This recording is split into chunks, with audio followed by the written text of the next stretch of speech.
지난주에 우리가 2장 뒷부분을 읽었는데 오늘 다시 끝부분을 읽었습니다. 20절을 좀 더 깊이 상고하려고 합니다. 내가 그리스도와 함께 십자가에 못 박혔나니 그런즉 이제는 내가 사는 것이 아니요 오직 내 안에 그리스도께서 사시는 것이라. 이제 내가 육체 가운데 사는 것은 나를 사랑하사 나를 위하여 자기 자신을 버리신 하나님의 아들을 믿는 믿음 안에서 사는 것이라. 내가 그리스도와 함께 십자가에 못 박혔습니다. 그래서 이제는 내가 사는 것이 아닙니다. 내 안에 누가 삽니까? 오직 내 안에 그리스도께서 사시는 것이라. 오직 내 안에 그리스도께서 사시는 것이라. 이제 내가 육체 가운데 사는 것은 나를 사랑하사 나를 위하여 자기 자신을 버리신 하나님의 아들을 믿는 믿음 안에서 사는 것입니다. 믿으십니까? 하나님 아들이 나를 위하여 자기 자신을 버리신 일이 뭡니까? 사랑입니다. 하나님 아들이 나를 위하여 자기 자신을 버리신 일이 뭐라고요? 사랑입니다. 그분이 나를 사랑하심입니다. 하나님의 아들이 나를 사랑하사 나를 위하여 자기 자신을 버리셨답니다. 이게 가당키나 한 말입니까? 하늘의 하나님이 미천한 인생, 피조물인 인생, 티끌과 먼지에 불과한 인생인 나를 그렇게 사랑하신다는 그 일이 이게 가능한 일입니까? 무슨 왕자가 신데렐라 만나는 정도도 아니잖아요.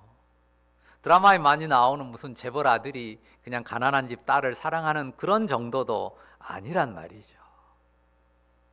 하늘의 하나님이, 우주의 창조자가 우주 안에서도 점으로도 확인되기 어려운 이 미천한 나를 위해서 자기 자신을 버리셨다는 게 그걸 믿는 게 제정신이냐 이렇게 생각할 수도 있는 일 아닙니까?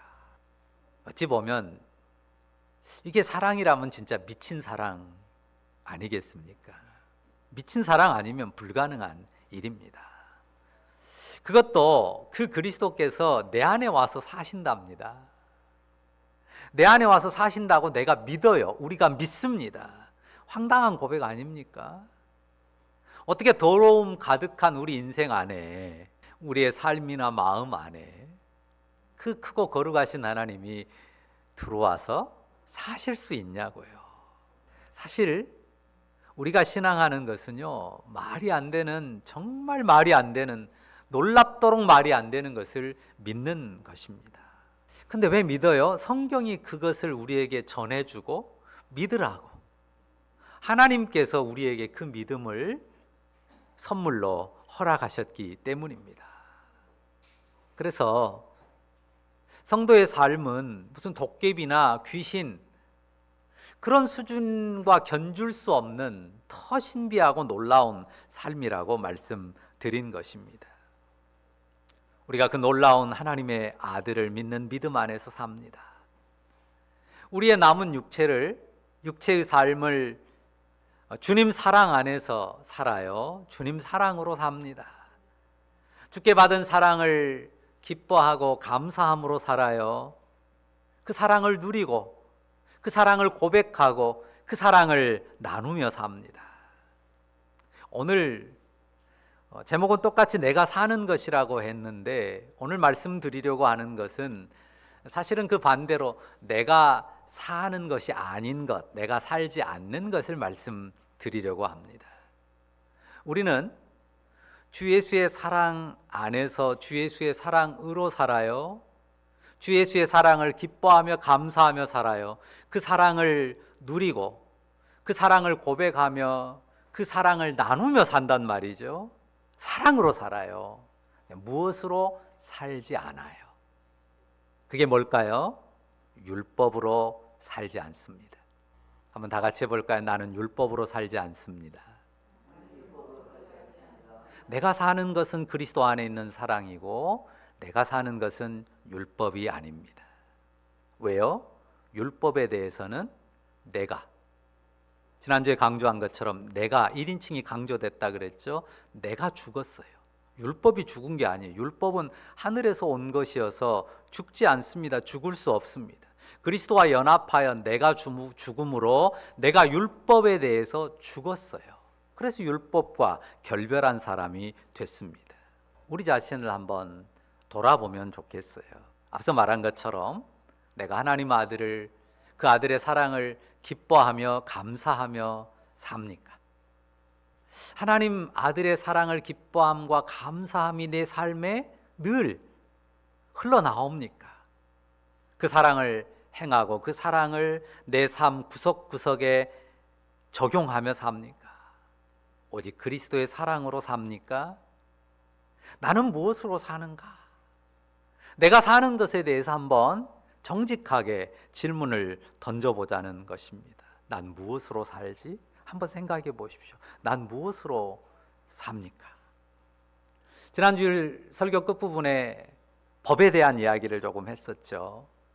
법이 많아요. 성경에 율법이 있고 또 나라의 법들이 있고 사회마다 도덕법이 있습니다. 그리고 개인마다 각각의 법들이 있어요. 율법으로 사는 경우가 굉장히 많습니다. 그리스도의 사랑을 믿는데 사랑으로 사는 게 아니라 율법이 내 삶을 움직이고 그 율법에 매여서 사는 경우들이 너무 많습니다. 자, 어떻습니까? 법이라고 하는 게요. 어떤 곳에서는 법이 세기도 하고요. 어떤 곳은 법이 약한 곳도 있습니다. 개인도 그렇죠. 유난히 법이 강한 사람이 있고 법이 좀 느슨한 사람도 있어요. 자, 한 가지 묻겠습니다. 법이 많은 게 좋습니까? 법이 적은 게 좋습니까? 아니면 법이 센 게 좋습니까? 법이 좀 약하고 느슨한 게 좋습니까? 어느 쪽이 더 좋을까요? 자, 법 할 때 우리가 특별하게 생각할 건 아니고 제가 몇 번 언급했잖아요. 예를 들어서 며느리라면 어떻게 해야 된다. 이게 며느리 법이에요. 며느리 율법이죠. 여러 대상, 어느 대상을 향해서든 각자가 품는 다양한 법이 있어요. 이 대상을 향해서는 이런 법, 저 대상을 향해서는 저런 법. 자녀에 대해서도 그러잖아요. 지금쯤이면 네가 이 정도는 해야지.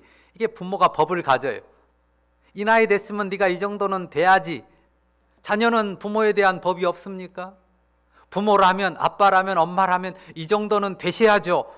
표현은 안 해도 속에 다 판단하는 자기 법이 있습니다.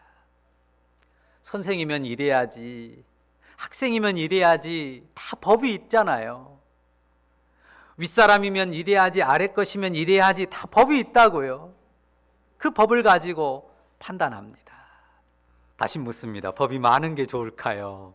적은 게 좋을까요? 사실은 솔직히 답하기 어렵습니다. 법이 많으면 힘들 것 같다는 생각도 들지만요. 또 한편으로 법 없으면 안 될 것 같은데 그런 생각도 들죠. 자, 한번 생각해 보세요. 법이란 게 어떻게 형성될까요? 무엇이 법이 되죠? 개인 안에서든 공동체 안에서든 무엇이 법이 될까요? 지식이에요, 지식. 아는 것들이 쌓이는데 그 쌓인 게 확신이 되잖아요. 그럼 법이 돼요. 아, 이래야지, 이건 이래야지. 이게 법이에요. 아는 것, 지식이 법이 된단 말이에요. 그런데 요새 사람들 아는 게 너무 많아요. 여러분도 모르는 게 없어요. 어마어마한 사전을 여기 다 내 손 안에 쥐고 있잖아요. 착 펴가지고 물어보면 그냥 네이버가, 구글이, 유튜브가 다 알려줍니다. 아는 게 너무 많아요. 먹어야 되는 거, 뭐 집안 관리하는 거, 몸 건강, 그냥 아는 게 얼마나 많은지 몰라요. 제 아내도 어느 순간에 툭 이건 먹어야 된대요. 저건 먹어야 된대요. 이건 이렇게 먹으면 안 돼요. 어느 날 새로운 법을 자꾸 내놔요. 어디서 배웠겠어요? 유튜브에서 보고 와가지고 어제 아침에는 소금물 먹어야 된대요. 아침에 따뜻한 소금물을 먹어야 된대요. 자꾸 법이 많아져요. 아는 게 많으니까, 지식이 많으니까 그게 자꾸 법이 되는 거예요. 그런데 이런 법 저런 법을 자꾸 말하면 여러분 어떻게 반응합니까? 옆에 사람이 자꾸 이번 말하고 저번 말하고 이래야 된다 저래야 된다 자꾸 말하면 자, 어떻게 반응해요? 1번 아, 그렇군요. 네, 알겠습니다. 2번 나도 알아. 잔소리 좀 그만해. 물론 1번으로 반응하는 사람도 있지만 우리 예준이가 2번이래요. 2번이랍니다. 더 흔한 반응 2번입니다. 뭐 이래라 저래라 하는 게 왜 그렇게 많은지, 좀 심하게 표현하면 뭔 놈의 법이 그렇게 많은지 짜증스럽기까지 합니다. 그런데 법이란 게 참 중요해요. 법이 없어서는 안 됩니다. 방금 우리 예준이가 답을 했지만 우리 예준이나 지유나 우리 소윤이나 은서나 예서나 다 어렸을 때 법을 배우면서 자라잖아요. 밥을 먹고 나면 특히 잠자기 전에 반드시 뭘 해야 돼요? 양치질을 해야 되잖아요. 그 법이 나쁩니까? 아이가 어렸을 때 그 법을 잘 익히면 어떻게 돼요? 평생의 치아를 건강하게 관리할 수가 있습니다. 배변도 마찬가지죠. 화장실 가서 변을 본다. 이게 법이에요. 나쁩니까? 그 법을 잘 배운 것이 평생의 삶에 유익합니다. 음식은 뭘로 먹어요? 숟가락하고 젓가락으로 먹지 손으로 먹지 않습니다. 그 숟가락, 젓가락 쓰는 법도 배울 때는 어렵잖아요. 다 흘리고 온갖 어려움을 부모에게 줍니다. 물론 서양에서는 젓가락이 법이 아니죠. 법이란 건 좋은 겁니다. 나쁜 게 아닙니다. 그런데 참 신기하죠? 법이란 게 참 좋은 것이고 나쁜 게 아닌데 자녀들은 엄마 법에 짜증날 때가 많아요. 우리 예준이 100% 공감할 거예요. 그러죠? 고개를 그냥 이렇게 끄덕입니다. 자녀들은 우리 예준이뿐만 아니에요. 엄마 법이 짜증날 때가, 아빠 법이 짜증날 때가 많아요.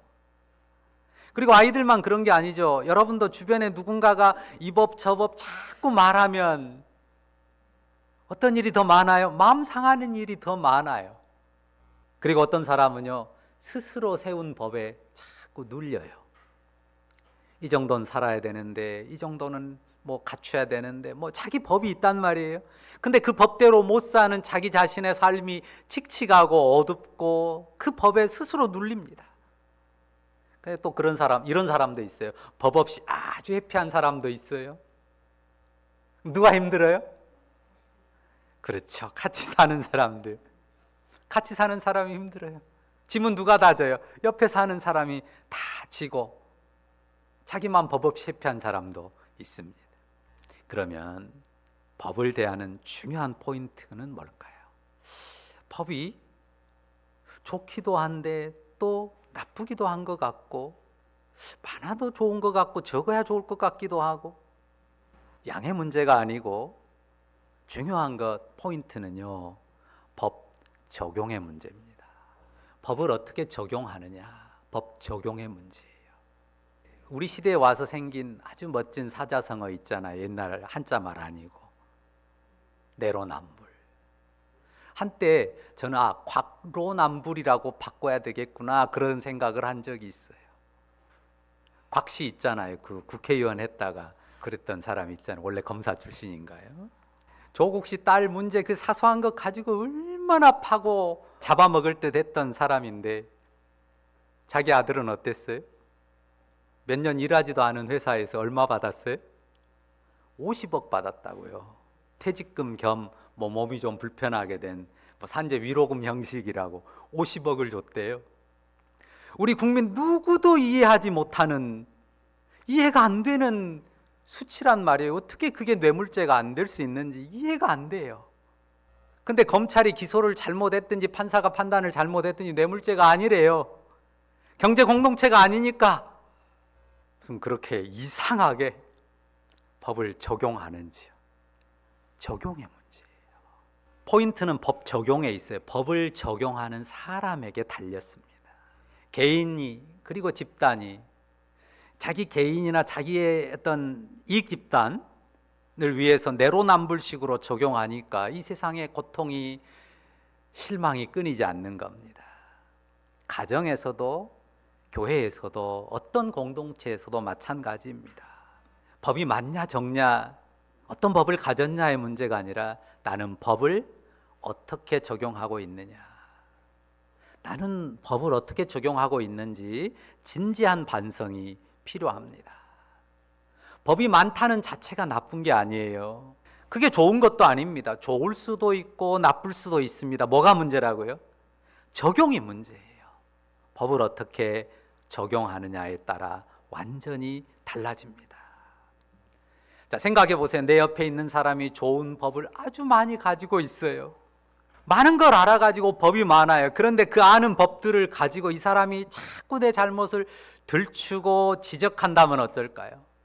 물론 날 위한다고 고쳐서 잘 되라고 하는 말이겠지만 자꾸 자기가 아는 법과 지식을 가지고 내 잘못을 들추고 지적하고 그런단 말이에요. 그러면 여러분 어떤 감정을 느낍니까? 짜증부터 나죠. 어떤 말까지 나와요? 숨 막혀서 못 살겠다는 말까지 나옵니다. 근데 반대로요, 참 많은 걸 알고 정말 좋은 법들을 가지고 있는 사람이 있어요. 그런데 지적하지 않아요. 꾸짖지 않아요. 그냥 나를 지켜봐줘요. 나를 기다려줍니다. 웃는 얼굴로 물어봅니다. 어렵냐고, 힘드냐고. 그리고는 조용히 섬겨줍니다. 지혜롭게 도와줍니다. 그런 사람이 여러분 옆에 있다면 어떻겠어요? 그 사람 법 많은 게, 법이 많을수록 내게 좋은 일이고 행복한 일이에요. 왜? 그걸로 나를 도와주니까, 섬겨주니까. 여러분 곁에 있는 사람이 어떤 사람이면 좋겠어요? 나는 내 옆에 후자인 사람이 있으면 좋겠어요. 여러분 그렇지 않습니까? 그런데 참 감사할 일이에요. 이미 우리 곁에 그런 분이 계시잖아요. 곁에가 아니죠. 안에. 그리스도께서 내 안에 사시는 것이라. 그런 분이 내 안에 사십니다. 오직 내 안에 그리스도께서 사시는 것이라. 자, 2장 20절을 다시 보세요. 그리스도는 어떤 분입니까? 나를 사랑하사 나를 위하여 자기 자신을 버리신 하나님 아들이시죠. 완벽한 하늘의 지식과 권세와 법을 가지신 하나님 아들이란 말입니다. 그 온전한 법으로 보면 온통 지적할 일 뿐이고 꾸짖을 일 뿐이고 벌줄 일 투성입니다. 그런데 지적하고 정죄하고 심판하는 대신에 어떻게 하셨어요? 그 모든 것은 뒤로 하고 내 죄를 자기 몸에 담고 대신 죽음의 형벌을 받아주셨다는 것 아닙니까? 왜죠? 죄의 저주에 속한 인간 본성으로는 안 되니까. 안 되는 인생이니까. 허물과 죄에 눌린 나를, 그 안 되는 나를 살리고 의롭게 하는 데는 다른 길이 없으니까. 대신 죽어주는 길밖에는, 그 죄값을 치러주는 길밖에는 없기 때문입니다. 하늘의 의로운 법을, 그 완전한 법을 어떻게 적용하셨어요? 사랑으로. 어떻게 적용하셨어요? 사랑으로. 하나님의 아들이 그 완벽한 법을 오직 사랑으로 적용하셨다는 거죠. 나를 사랑하사. 나를 사랑하사. 법을 적용하는데 사랑으로 하니까 대신 죽어주는 게 길이었습니다. 율법으로는 죄의 삭시 사망이니까 그 값을 치러야만 하니까 자기 자신을 버리사 죄인 대신하여 십자가 죽음을 맛보신 것입니다. 그리고 하나님 아들의 생명으로 부활하셔서 성령으로 내 안에, 성령으로 내 안에 오셨습니다. 그 부활 생명의 의를 내 안에 새겨 주셨습니다. 우리 영혼이 품는 것이 기막힌 믿음이에요. 성경이 말하고 우리가 복음을 따라 믿는 것이 바로 이 믿음입니다. 법이 많은 게 나쁜 게 아닙니다. 법이 적어야만 좋은 것도 아닙니다. 뭐가 있어야 돼요? 사랑이. 그 법을 적용하는 사랑이 있어야 합니다. 법을 덮고 그 법을 감싸는 사랑이 있어야 합니다. 온갖 법과 지식 위에, 그 온갖 법과 지식 위에 사랑이 있어야 합니다. 뭐가 더 충만해야 돼요? 사랑의 지식과 지혜가 더 충만해야 돼요. 그냥 이것저것 유튜브에 떠돌아다니는 지식, 그냥 그거 많이 알아가지고 이것저것 내세우는 게 아니라 사랑의 지식과 지혜에서 우리가 더 자라야 되고 그게 더 충만해야 돼요. 사랑을 어떻게 할 줄을 알고 그리스도 예수의 사랑이 어떠한 줄을 알고 그 사랑의 지식을 잘 적용해서 자신의 삶의 지혜로 만들어가는 게 우리에게 정말 필요하고 무엇보다 필요한 것입니다. 나는 어떻습니까? 내 안에 율법의 판단이 가득하지 않습니까? 온갖 율법의 판단이 말이죠. 그래서요, 여러분 한번 생각해 보세요. 내 안에 뭔가 기대가 많고 소망이 많고 뭔가 즐거움이 있습니까? 아니면 그냥 짜증스럽고 뭔가 화나고 분노가 자꾸 일어나는 그런 마음입니까? 율법의 판단이 가득하고 율법의 기준이 채워지지 않으면요, 그것 때문에 짜증과 미움과 분노가 가득합니다. 여러분이 하루를 살면서 입에 담는 말들을 살펴보십시오. 내가 하는 말들을 한번 녹음해 보면 좋겠어요. 어떤 말들이 많습니까? 율법을, 그것이 어떤 법이 됐든 그 율법을 사랑으로 적용해서 하는 정말 축복이 되는 지혜의 말들이 내 입술에 많았습니까? 아니면 생각 없이 툭 뱉는 판단과 비난의 말들이 많았습니까? 생각 없이 툭 뱉는 말들, 사실 그런 말들이 우리 안에 얼마나 많은지. 근데 그런 말들은 대부분 율법의 말들이거든요.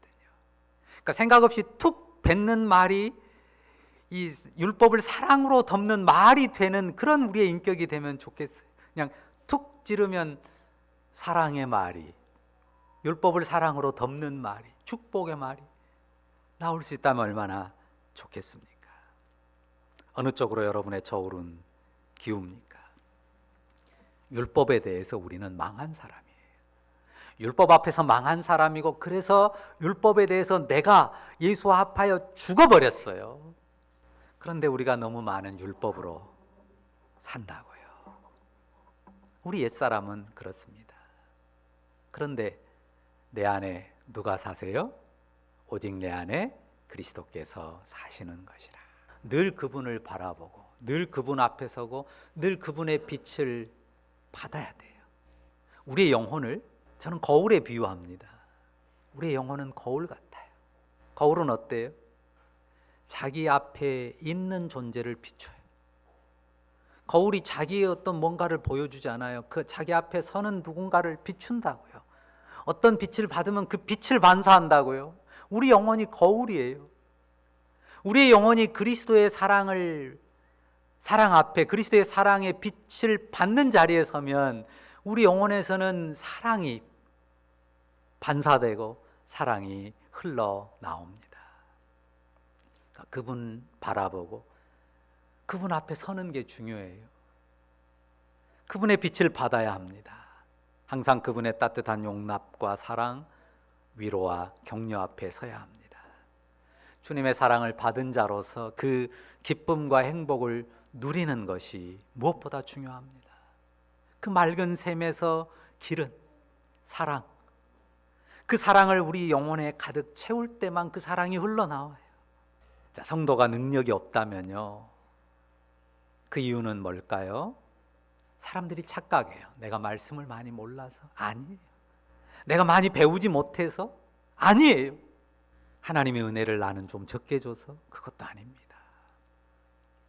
능력은요, 이미 내가 알고 있고 이미 내 영혼에 새겨진 십자가 사랑에 있어요. 십자가 사랑이 내 밖에 있지 않잖아요. 이미 내가 알고 있고 내 영혼에 새겨졌어요. 그 십자가 사랑이 성도의 능력입니다. 그 보혈의 샘에 능력이 있습니다. 늘 그 보혈의 샘에 나아가 씻고 그 은혜에 잠기고 그 사랑 적용하기를 반복해야 됩니다. 늘 그 사랑으로 내 삶을 고민해야 합니다. 언제든지 다시 그 사랑 앞으로 나아가 엎드려야 됩니다. 때와 장소가 한정되지 않잖아요. 언제 어디에서든지, 집에서든 길에서든 일터에서든지. 신앙에 여러 싸움이 있지만요, 정말 중요한 싸움이 율법으로부터 자유하는 싸움이에요. 신앙이 가장 왜곡되고 위선에 빠지는 것이 율법으로 돌아가는 거예요. 율법으로 바꾸는 거예요. 그리스도의 사랑까지도 율법으로 바꾸는 것입니다.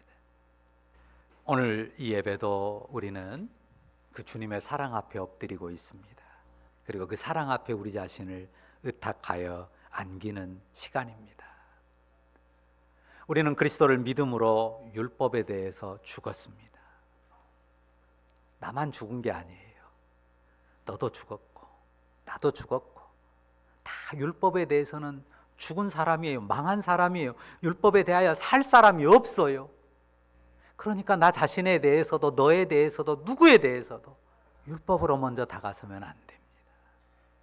율법이 있지요. 나쁘지 않아요. 그런데 항상 율법을 덮어야 돼요. 사랑으로. 율법을 가려야 돼요. 사랑으로. 감싸야 돼요. 사랑으로. 근데 그 사랑이 없는 것 같다. 그 사랑이 작은 것 같다. 그럴 때는 어때야 돼요? 율법을 잠재워야 돼요. 사랑이 크지 않다, 작은 것 같다. 그럼 어때야 된다고요? 율법을 잠재워야 된다고요. 너 좀 들어가서 자.